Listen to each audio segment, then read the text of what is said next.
Mesdames et messieurs, bonsoir, merci de votre présence, je vous souhaite la bienvenue.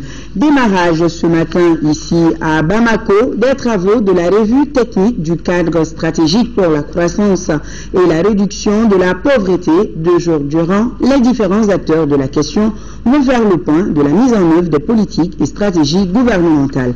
Amadou Sankaré, les détails. La génération 2012-2017 du cadre stratégique pour la croissance et la réduction de la pauvreté, qui est à sa 2e année d'exécution, évalue le chemin parcouru. Il s'agit de faire une analyse des perspectives pour les années à venir dans les différents secteurs, mais également dégager les forces et faiblesses constatées. L'année 2013 a connu une croissance économique relativement modeste. Nous sommes à 1,7%. Donc la revue de cette année devrait tenir compte de ce contexte et de se rendre compte que tout n'a pas pu se faire comme cela se devait compte tenu de la crise que nous avons traversée. Elle doit être, à notre sens, une bonne opportunité pour questionner un certain nombre de choses, un certain nombre d'acquis, et se situer dans un contexte où nous avons aujourd'hui le tableau des éléments stratégiques en place, nous avons le plan d'action gouvernemental, nous avons la déclaration de politique générale du chef du gouvernement. Ces échanges autour des résultats de la mise en œuvre de politiques et stratégies macroéconomiques et sectorielles prennent également en compte les résultats des principales revues, notamment sur l'éducation, la santé, le développement social, l'agriculture et bien d'autres domaines. Quant aux autorités, elles fondent beaucoup d'espoir sur les conclusions de cette rencontre. Les conclusions et recommandations de vos travaux serviront de base au dialogue politique entre le gouvernement, les partenaires techniques et financiers et les autres acteurs au niveau décisionnel. C'est pourquoi je voudrais vous inviter à des débats techniques francs et constructifs en vue d'alimenter un dialogue politique de qualité qui débouchera, j'en suis certaine, sur des conclusions et recommandations pertinentes pour une meilleure mise en œuvre de nos politiques et stratégies. Ainsi, je vous exhorte à plus de précision et de concision pour focaliser le débat politique sur l'essentiel. Après le volet technique de la revue, il est prévu ce mardi l'aspect politique qui réunira les membres du gouvernement et les chefs d'agences d'aide et de coopération. Promesse faite, promesse tenue, en ce mois béni du Ramadan, le ministère du Commerce continue d'être au chevet des ménages. Le prix du kilogramme de la viande est maintenu à 2000 francs CFA. À Bamako, une convention vient d'être signée dans ce sens entre le ministère en charge, la Banque malienne de solidarité, le syndicat des bouchers et autres partenaires. D'un montant de 75 millions de francs CFA, la convention vise à financer 150 bouchers au niveau de la capitale, en raison de 500 000 francs CFA chacun, afin de stabiliser le prix de vente de la viande. Ce financement est la suite logique de la subvention de 200 millions mise en place par le gouvernement au profit des consommateurs. Le reportage de Brahma Traori. 5 signatures pour un seul objectif, maintenir le prix du kilogramme de la viande à Bamako à 2000 francs CFA. Un engagement du ministère du Commerce, de la Banque malienne de solidarité, du syndicat des bouchers et bien d'autres partenaires. Les différentes parties ont donc conclu une convention dans ce sens. La convention s'est imposée comme la suite logique de la subvention qui a été mise en place par le gouvernement au profit des consommateurs dans le but de stabiliser le prix de vente de la viande. La convention d'aujourd'hui se veut une opération spéciale de financement des bouchers dont l'objectif est de maintenir le prix du kilogramme de viande à un prix inférieur ou égal à 2000 francs. Je dis bien inférieur ou égal à 2000 francs. De façon précise, la convention porte sur le financement de 150 bouchers au niveau du district de Bamako, coût total 75 millions de francs CFA, et un effort financier apprécié par les bénéficiaires. Merci Monsieur le ministre, merci le gouvernement pour votre soutien. Je vous encourage et je vous donne ma parole que nous aussi, nous les bouchers, on ne vous trahira jamais. On va vous accompagner, nous serons main dans la main, en tout cas pour le développement de ce pays et surtout pour la profession de la boucherie malienne. Le véritable produit que nous avons, il faut que cette population ait ce produit-là aisément et à la portée de tout le monde. L'argent qui vous sera remis à travers le concours de la Banque malienne de solidarité est un prêt remboursable dans un délai de 24 mois. Je vous invite alors à faire bon usage de la somme que vous allez recevoir. Du bon usage que vous ferez de ce prêt dépendra la poursuite de l'opération que nous venons d'engager. En effet, un remboursement correct de vos prêts respectifs vous permettra de bénéficier d'un autre prêt à la fin de votre échange. Et mieux, d'autres bouchers pourront être financés. 400 autres bouchers seront financés au niveau de toutes les régions du Mali, de quoi confirmer les soucis du gouvernement à soulager davantage les consommateurs. Et le partenaire financier dit résolument engagé à accompagner l'opération. Pour ce qui est du déroulement de l'opération, nous avons déjà commencé depuis vendredi à mettre en place une équipe pour permettre à ce que les bouchers aient le financement plus tard le mercredi, les délais convenus. Donc, pas plus tard que ce matin, l'équipe même a recueilli la liste des bénéficiaires et nous sommes en train de procéder à l'identification et à l'ouverture des comptes. Nous ne ferons pas défaut à notre objectif d'accompagner un peu l'économie réelle, parce que là, c'est vraiment la mission principale de la Banque malienne de solidarité.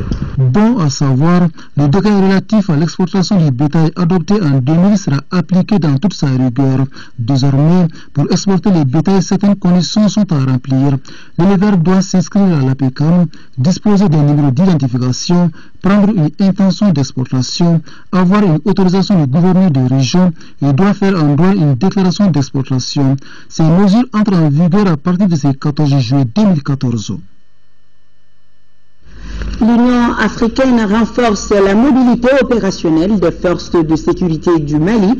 Elle vient de remettre des véhicules tout-terrain à notre pays d'une valeur d'1 million de dollars américains. Mamoudou Sidibé.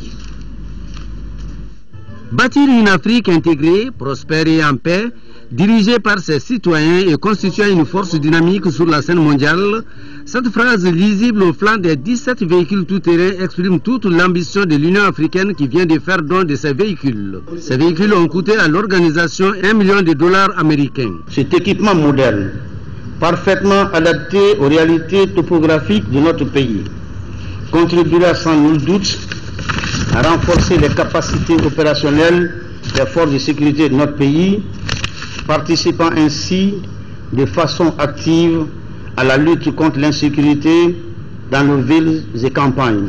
En remettant les clés des véhicules, le représentant de l'Union africaine pour le Mali et le Sahel promet de continuer d'apporter le soutien de l'institution dans d'autres domaines.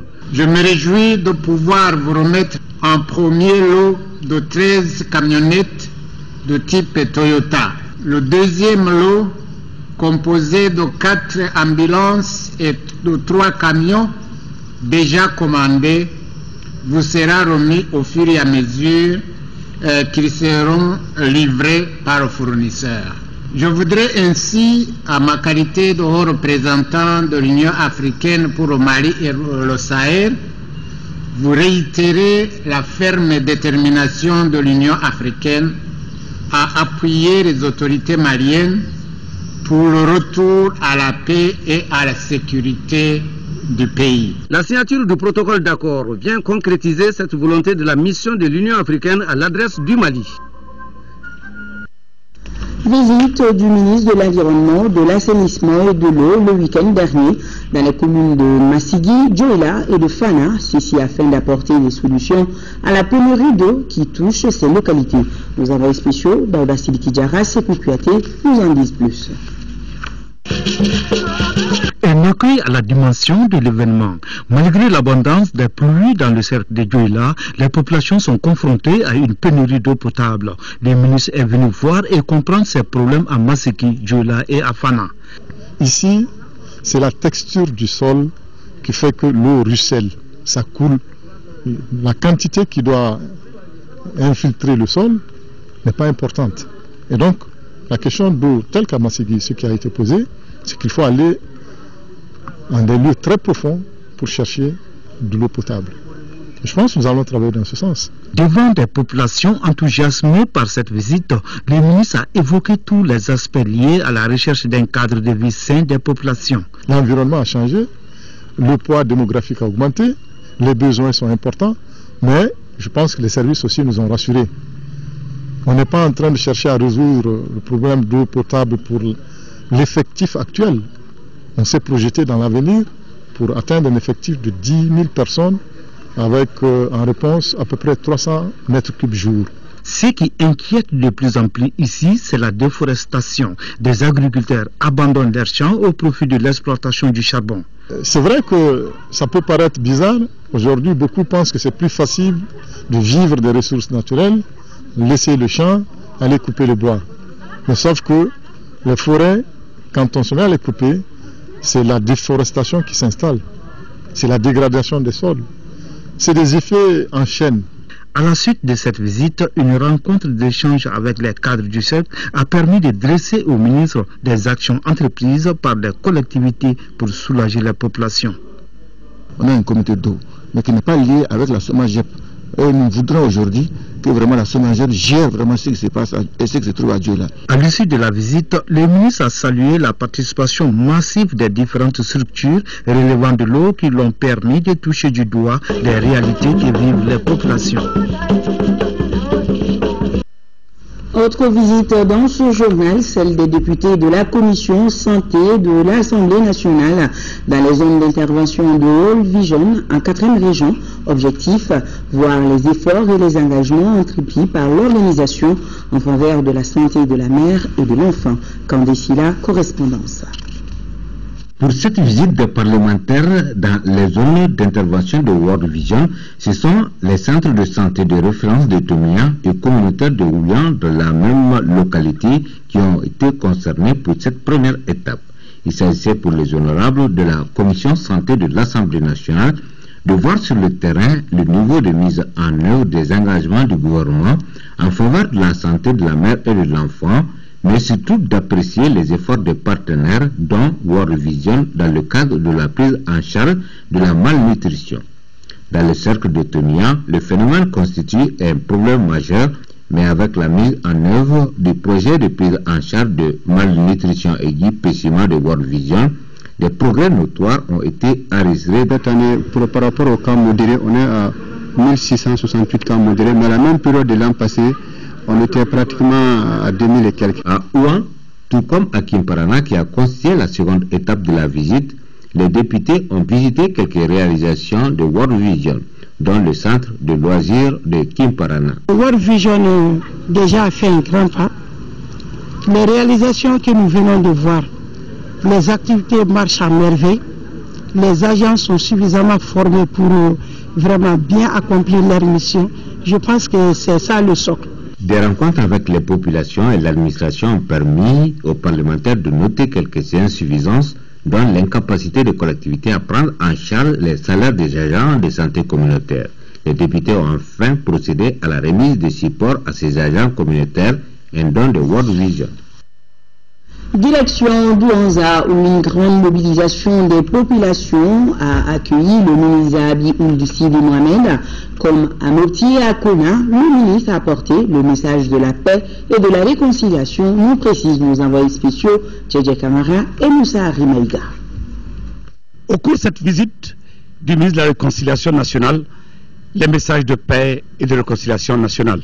Les missions de son département, mais aussi et surtout la mise en place de la commission Vérité, Justice et Réconciliation, dont un bureau sera ouvert à Mopti dans les tout prochains jours. Soumis aux questions des populations, le ministre Zahabi Ould Sidi Mohamed a vite compris qu'ici les préoccupations ont pour nom insécurité résiduelle, le vol de bétail, l'insécurité alimentaire, tout comme les accords attendus des négociations entre mouvements armés et gouvernement du Mali à Alger. Ce qui est sûr, c'est que ces négociations, le gouvernement et le président de la République est déterminé que ce soit fait de façon transparente, madame. Et on n'aura pas à signer un texte tant qu'on ne l'a pas expliqué aux gens. Autre précision. L'Algérie a déjà pu réunir tous ces mouvements qui s'étaient à Ouagadougou, ils étaient 4, aujourd'hui ils sont 6. Ils ont sorti 2 textes, un qui s'appelle plateforme et l'autre qui s'appelle déclaration, dans lesquels ils renouvellent leur attachement à l'unité, à l'intégrité territoriale du Mali et à la laïcité de l'État. Ce séjour du ministre en région de Mopti a permis de rencontrer les autorités politiques et administratives, les autorités religieuses et surtout les notabilités qui ont continué à prier et continuent de prier pour le Mali, mais aussi et surtout dans un processus où les griots du Mali entendent désormais jouer toute leur partition. On est venu leur dire, premièrement, il faut la paix. Le Mali est un pays de paix, le Mali est un grand pays. Pour les autorités de Mopti, au-delà de la volonté d'aller à la paix, les attentes sont toujours là. Nous assistons actuellement dans la ville de Mopti à la recrudescence vraiment d'un grand banditisme. Et le second problème, c'est par rapport à la crise alimentaire. Depuis 2011, nous avons connu quelques difficultés par rapport à l'hivernage. Mopti signifie un peu rassemblement. C'est donc au nom du rassemblement que la ville de Mopti entend donner à la réconciliation toutes ces lettres de noblesse, donner un contenu comme elle l'a fait lors des rencontres préparatoires en 1992 des accords de paix entre le Mali et le mouvement et Front unifié de l'Azawad. Merci Moussari. Je vous le disais tantôt, environ 24 milliards de francs CFA. C'est le coût du financement de la deuxième phase du programme d'urgence pour la relance du développement des régions du Nord. L'État et les agences en charge de l'exécution des travaux de réhabilitation des services administratifs ont signé cet après-midi des conventions de relance de ces activités. Le financement est entièrement assuré par le budget national, nous dit Moussa Fani. La signature de cette convention marque le démarrage des activités du programme d'urgence pour la relance du développement des régions du Nord phase 2. Ce programme devra permettre de réhabiliter des bâtiments administratifs. Il doit aussi doter des services de la zone d'équipements roulants et de mobilier de bureaux. Nous avons tenu compte essentiellement des réhabilitations et des nouvelles constructions n'ont été considérées que dans les zones dépourvues d'infrastructures à réhabiliter. Nous avons tout fait pour nous limiter aux zones affectées par la crise et limiter les réhabilitations pour le moment aux besoins de l'administration publique. Environ 24 milliards de francs CFA, c'est le budget alloué à cette seconde phase d'urgence pour la relance du développement des régions du Nord. Le programme a une durée de 10 mois. La première phase s'est très bien déroulée pratiquement dans toutes les régions. Cette seconde phase permettra d'achever ce que nous n'avons pas pu terminer à la première phase. Nous renouvelons l'engagement indéfectible de nos structures à l'exécution correcte des nouvelles prestations qui nous seront confiées à travers les conventions objets de la cérémonie. Le Premier ministre a invité les entreprises en charge de l'exécution des travaux de respecter les délais contractuels. Aux entreprises qui vont être choisis et qui sont en grande majorité des entreprises de ces régions, de faire en sorte que ces chantiers soient exécutés dans les meilleures conditions, en respectant les délais, en respectant les qualités requises, pour que ceux qui vont avoir à les utiliser puissent être pleinement satisfaits et puissent rendre les services que méritent nos compatriotes. Demander aux agences de veiller à cela. Selon le Premier ministre, le gouvernement fera tout pour améliorer les conditions de travail de l'administration. Il faut signaler que la première phase du programme d'urgence pour la relance du développement des régions du Nord était financée à plus de 11 milliards de francs CFA. Suite de la tournée du ministre Ould Sidi Mohamed à Douanzan, le ministre a été accueilli par une forte population. Comme à Mopti et à Kona, le ministre a porté le message de la paix et de la réconciliation, nous précisent nos envoyés spéciaux Tchèque Camara et Moussa Arimaïga.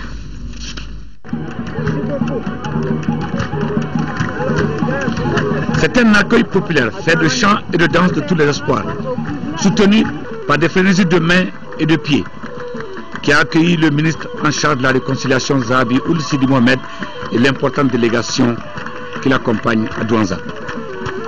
En tête, les femmes, des femmes de Douanza mobilisées pour exprimer toute leur joie d'abord d'aller à la réconciliation, mais également de porter à la connaissance du gouvernement les initiatives par elles prises pour accompagner le processus de paix. Face aux doléances des populations exprimées pour aller à la paix, le ministre de la Réconciliation Zahabi Ould Mohamed a été un peu plus clair. Les forums que vous voulez organiser, la manière dont les femmes sont organisées ici, sont des facteurs très importants qui doivent être encouragés et soutenus. Et je peux vous assurer que l'organisation des femmes, des jeunes et des populations de Douanza sera soutenue par le gouvernement pour la paix. Au cours de cette rencontre avec les populations, Le réseau des communicateurs traditionnels a été d'un apport important auprès du ministère de la Réconciliation nationale. Toutes choses qui ont permis de passer des messages en langue nationale. Messages qui ont permis au ministre de féliciter également les forces armées et de sécurité du Mali. L'administration pour le courage face au devoir, avant de se rendre avec sa délégation sur le site des infrastructures détruites de l'académie d'enseignement de Douanza du fait de la guerre. Il faut rappeler qu'à Douanza, comme à Mopti et à Konna, partout, le ministre de la Réconciliation nationale a fait don de plus d'une douzaine de tonnes de denrées de première nécessité pour appuyer les femmes et les populations en ce mois béni de Ramadan. C'est ce mercredi 16 juillet que les pourparlers d'Alger vont débuter. En prélude à cette rencontre de haut niveau, la coordination des mouvements et forces patriotiques de résistance a animé une conférence de presse. La coordination déclare qu'elle ne sera pas présente à Alger. Elle se dit très inquiète, criant l'acceptation d'un accord qui conduira à la partition de notre pays. Le point là-dessus, c'est avec Mahamadou Doumbia. La coordination des mouvements et forces patriotiques de résistance, CMFPR2, constate son exclusion des pourparlers inclusifs intermaliens prévus à Alger à partir du 16 juillet 2014. La CMFPR2, à composante Ganaïso, Force de libération des régions du Nord, des mouvements de jeunes patriotes, entre autres, estime que cette absence n'est pas conforme à la résolution 2100 des Nations Unies et à l'accord de Ouagadougou, dont elle est signataire. Telle est l'entête d'un communiqué remis à la presse, objet de cette conférence de presse. Nous avons élaboré avec la société civile, plus de 200 organisations de la société civile, cette plateforme de propositions pour la paix et la réconciliation, qui comprend nos propositions pour que le Mali aille en paix, et qui sont déclinées en 3 grandes parties. La première partie, c'est la sécurité. En deuxième partie, des propositions concrètes par rapport à la gouvernance. Et nous avons fait des propositions par rapport au développement. Compte tenu de son engagement auprès des couches sédentaires des régions du nord du Mali, la coordination des mouvements et forces patriotiques de résistance, CMFPR2, rappelle la fragilité du nord du Mali. En réponse aux questions des journalistes, elle incite à la vigilance. Aujourd'hui, il est hors de question d'accepter une partition quelconque de notre pays. Nous lançons donc cet appel à tous les Maliens qu'aujourd'hui, c'est le moment où jamais où il faut se mobiliser. Se mobiliser pour défendre d'abord le Mali nous appartient à tous. Ce n'est pas une question de Gao, de Tombouctou, de Kidal, c'est une question du Mali. Et c'est pour ça qu'on dit on s'oppose à toute division de ce pays. On ne peut pas accepter cela. La coordination des mouvements et forces patriotiques de résistance, CMFPR2, demande l'engagement sans faille de la presse avec des informations équilibrées pour informer nos populations qui ont besoin de comprendre, de connaître la vérité, toute la vérité. En ce mois de Ramadan, mois de partage et de solidarité, les détenus de Bamako et de Kati viennent de bénéficier de l'élan de solidarité du Haut Conseil islamique du Mali. Un important lot de vivres leur a été remis en présence du ministre des Affaires religieuses et du culte. Alpha Maïga, reportage.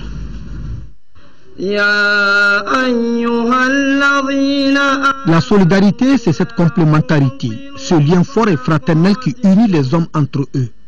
Ce mois de Ramadan en est une illustration parfaite. Témoin cet élan de solidarité du Haut Conseil islamique du Mali destiné à des hommes et des femmes privés de liberté. Il s'agit des détenus de Bamako et Kati. Nous avons trouvé ici quelque chose de symbolique. En riz, en mil, en sucre, des nattes de bouilloire. C'est pour que vous vous rappelez des autres qui diront toute l'année et vivre des situations difficiles. Ce livre va arriver à destination à coup sûr, parce que ça c'est un geste, nous pensons, très fort. Les personnes privées de liberté font partie des meilleures personnes pour lesquelles ces aumônes, ces dons sont les plus appropriés. Le ministre en charge des affaires religieuses et du culte s'est réjoui du geste. Il a saisi l'occasion pour souligner que l'islam, c'est ce facteur d'épanouissement de l'homme.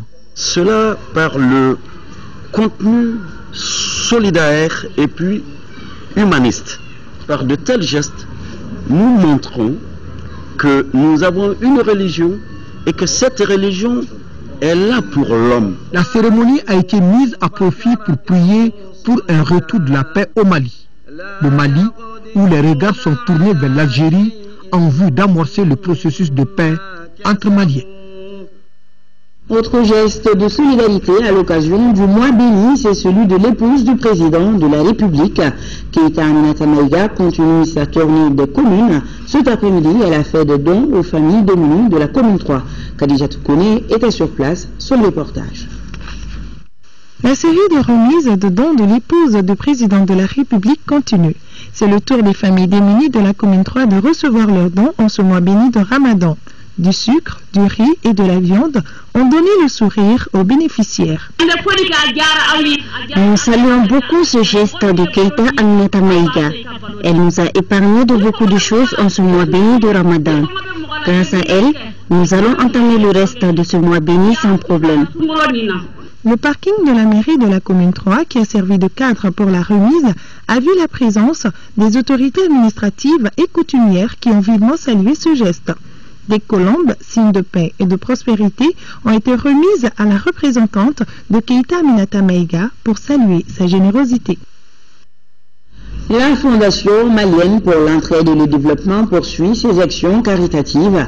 À l'intention des couches démunies du pays, elle vient de remettre à 200 musulmans des deux rives de Bamako une importante quantité de vivres.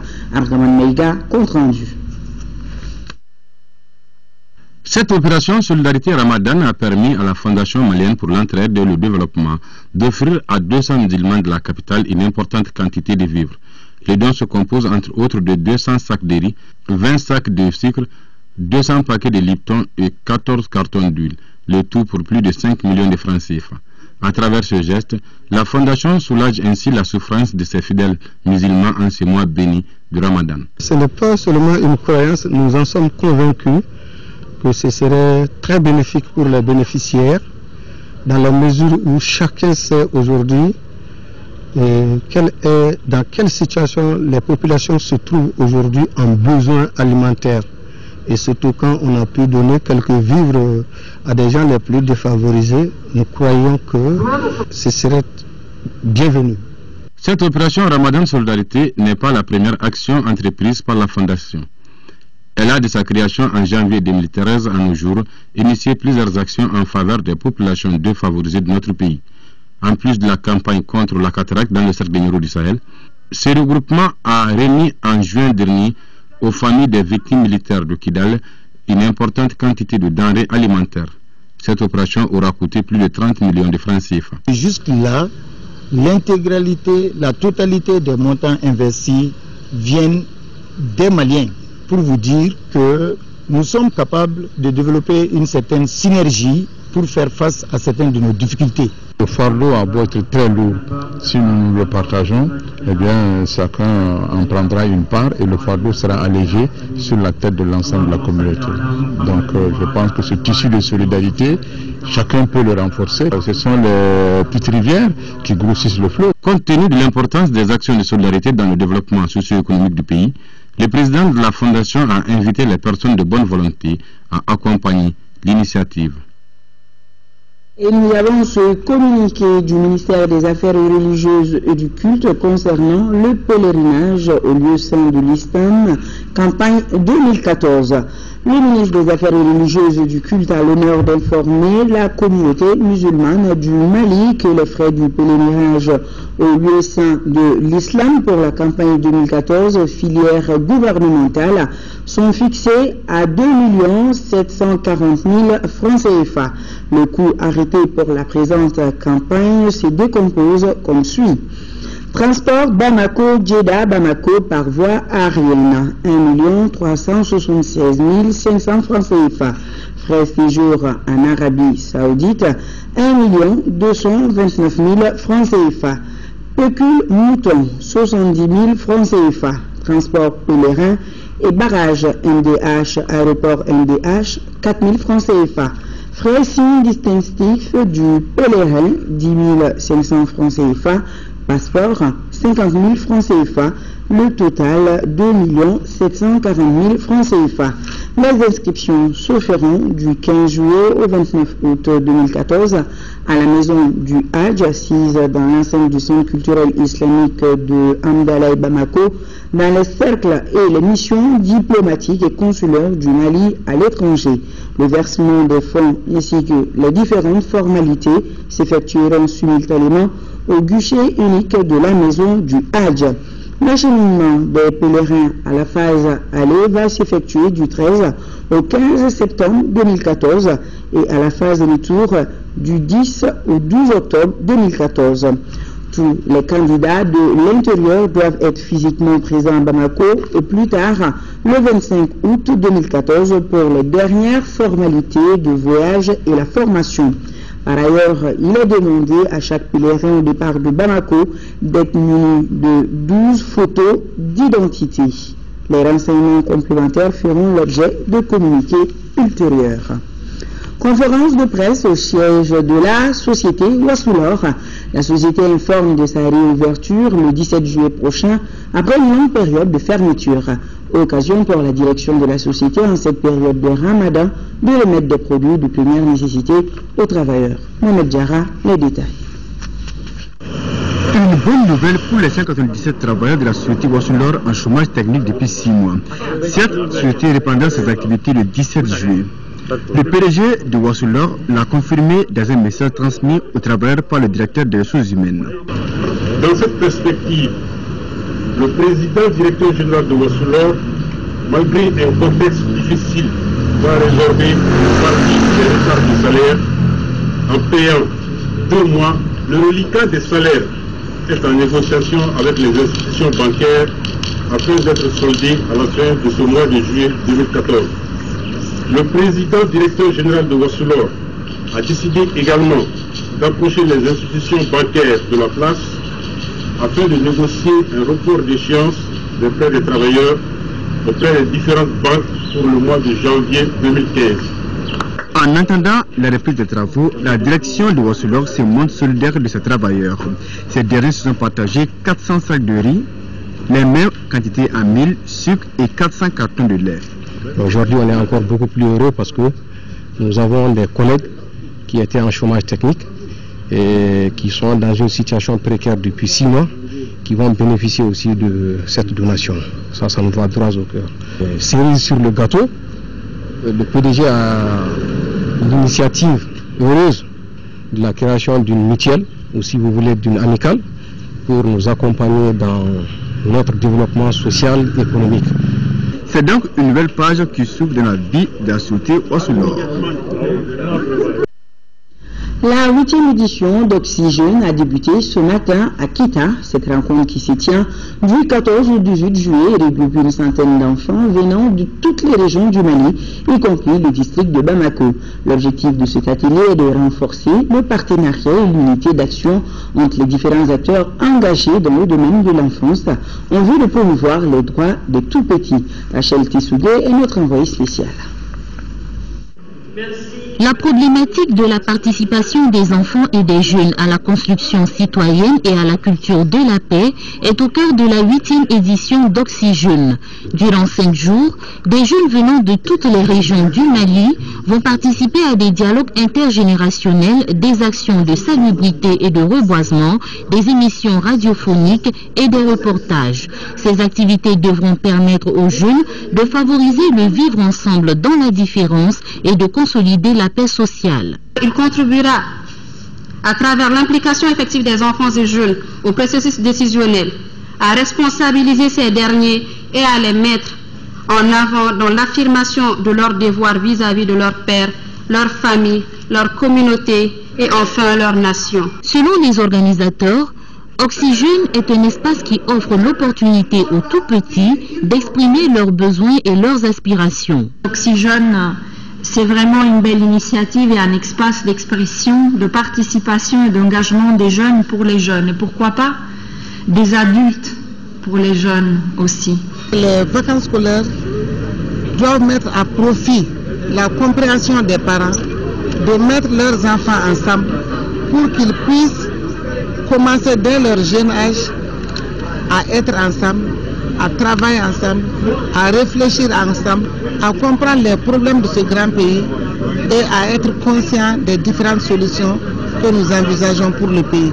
Plusieurs autres activités sont au menu de cette rencontre, telles que les visites touristiques, les sketchs et les veillées culturelles.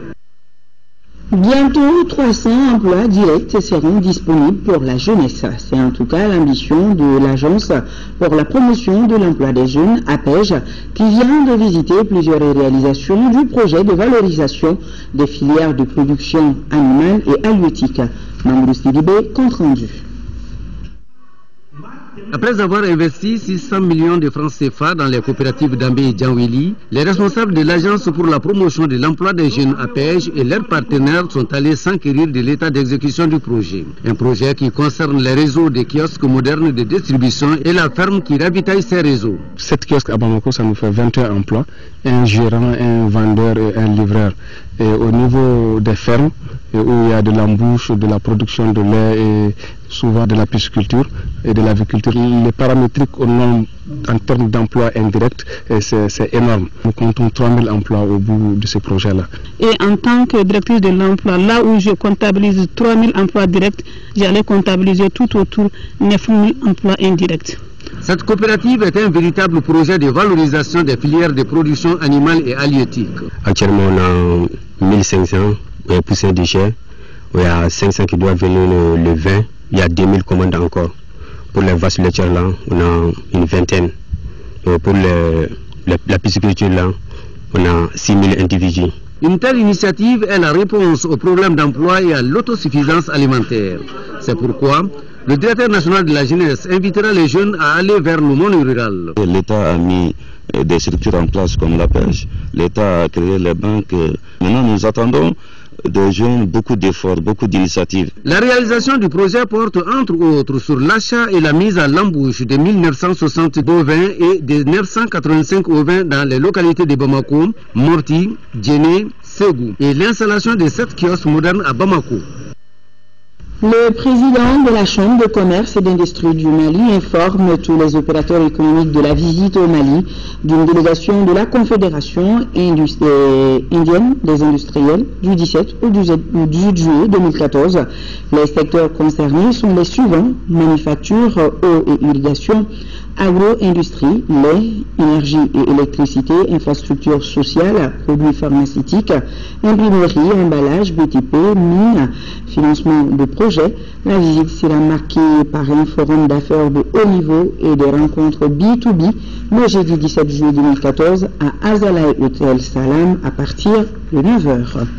Place à notre chronique santé qui s'intéresse ce soir aux médicaments traditionnels sous emballage moderne. Depuis un certain temps, certains tradithérapeutes fabriquent des médicaments traditionnels à base de plantes de chez nous et qui sont sous forme de gélules, de tisanes ou de sirop. C'est dire que la médecine traditionnelle se modernise au grand plaisir des consommateurs. Focus Santé, une réalisation de Tchessera Dambélé.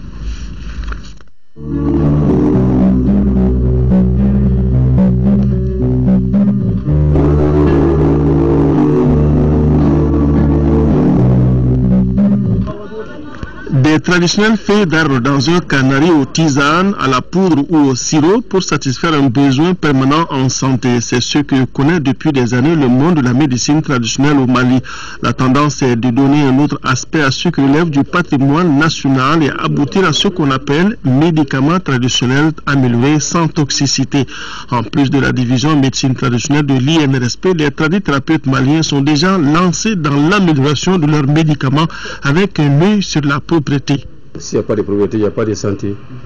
Donc à travers cette propriété, j'ai eu l'initiative de faire des emballages, de faire des dosages en gélules, en comprimés, en sirop, en tisane, selon dont tu peux prendre dans tes possibilités.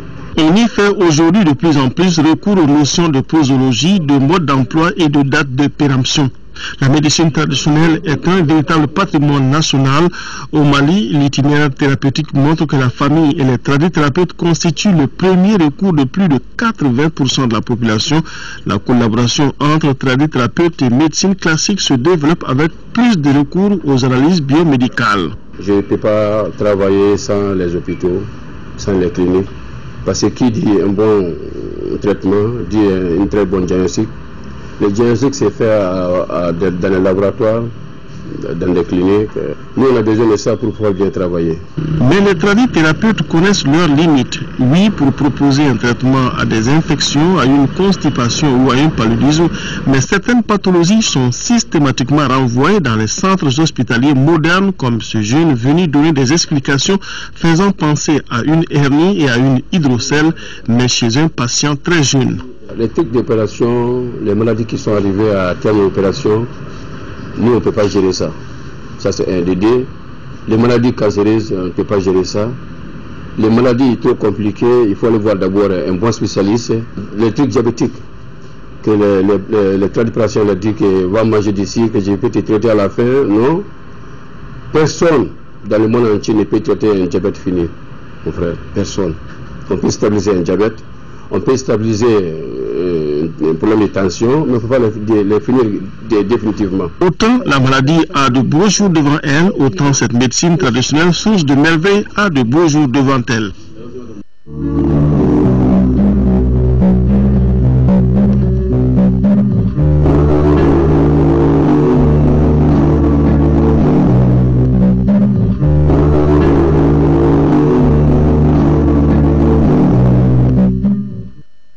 Allez, du sport dans cette édition du handball, le Sénégal en filles et le Cap-Vert en garçons sont les vainqueurs du Challenge Trophée édition 2014. La cérémonie a eu lieu au Palais des Sports, c'était en présence de Abdul Karim Kaba. La salle est surchauffée tant sur le plancher que dans les gradins à l'occasion de la finale du Challenge Trophée entre le Mali et le Sénégal en blanc. D'entre deux jeux, les Sénégalaises tentent d'étouffer les filles du coach David Moroli du Mali. Mi-temps 16-18 pour le Sénégal. En seconde partie, même scénario entre Maliennes et Sénégalaises. Le Mali va courir longtemps derrière le score. À 10 minutes de la fin, les jeunes du Mali établissent la parité 28-28. Cette action galvanise plus le Sénégal qui marque coup sur coup, alors que de son côté, le Mali rate des occasions de maintenir l'égalité. Finalement, les filles du Sénégal l'emportent 34-30, soit 4 points d'écart. Chez les garçons, le Cap-Vert en blanc est face à la Guinée-Conakry. Après une petite séance de haka en rugby, place au jeu. Plus technique et adroit, le Cap-Vert domine de bout en bout cette finale. Les Blancs gagnent par 30-25. Dans l'ensemble, l'édition de 2014 de Challenge Trophée s'est bien déroulée. L'occasion est bonne pour le ministre des Sports de féliciter l'ensemble des délégations et les instances de handball pour le choix du Mali. C'est au tour d'un dîner que le Challenge Trophée édition de 2014 à Bamako a pris fin.